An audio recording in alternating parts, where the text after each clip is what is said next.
Hugo Chávez foi eleito em 1998, prometendo levar para a Venezuela uma democracia de verdade, livre da corrupção e também com um forte discurso de combate à pobreza.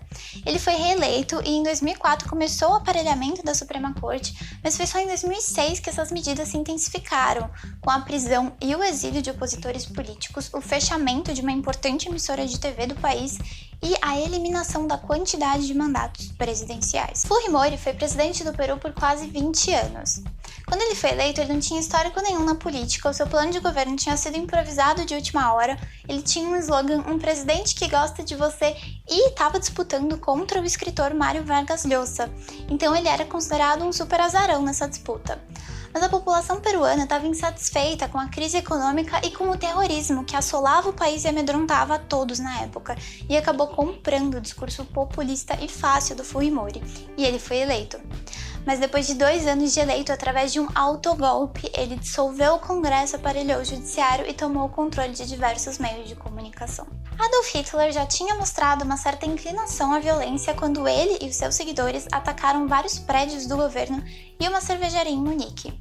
Eles foram presos por causa disso, inclusive foi de lá que o Hitler escreveu seu livro Minha Luta, mas a população estava insatisfeita com a crescente crise econômica do país e os extremistas acabaram ganhando força e popularidade. E aí, na intenção de chamar uma pessoa de fora da política, um outsider facilmente controlável, o governo chamou Hitler para ser seu chanceler. E o resto é história. Essas figuras que eu citei e outras como Mussolini na Itália ou Erdogan na Turquia chegaram ao poder democraticamente, mas acabaram se mostrando pessoas autoritárias que tomaram medidas violentas ou de algum tipo de restrição à liberdade e aos direitos da população. E elas possuem algumas características em comum que o livro Como as Democracias Morrem se propõe a estudar e a explicar. Então, os autores Steven Levitsky e Daniel Ziblatt desenvolveram um questionário que, respondendo a esse questionário, é possível identificar se o candidato possui ou não uma certa tendência antidemocrática. E o questionário envolve 4 características principais, que são rejeição das regras democráticas do jogo ou um comprometimento frágil com elas, negação da legitimidade dos oponentes políticos, tolerância ou encorajamento à violência e propensão a restringir liberdades civis de oponentes, inclusive a mídia.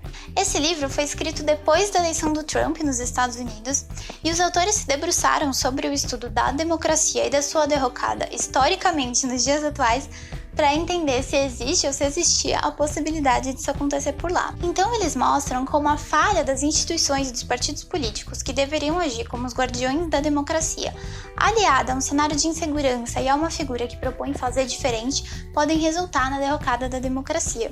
E como essa derrocada da democracia, nos dias atuais, pode se dar de uma maneira muito mais sutil e menos evidente do que antigamente, e mais difícil de identificar. Apesar do livro ser bem focado na realidade dos Estados Unidos, os autores trazem exemplos de outros lugares do mundo, inclusive de lugares nos quais as instituições e os partidos conseguiram de fato agir como os guardiões da democracia e impediram a chegada de figuras autoritárias ao poder. Então a gente vai acompanhando todo esse histórico norte-americano e esses exemplos de outros lugares ao longo da leitura do livro.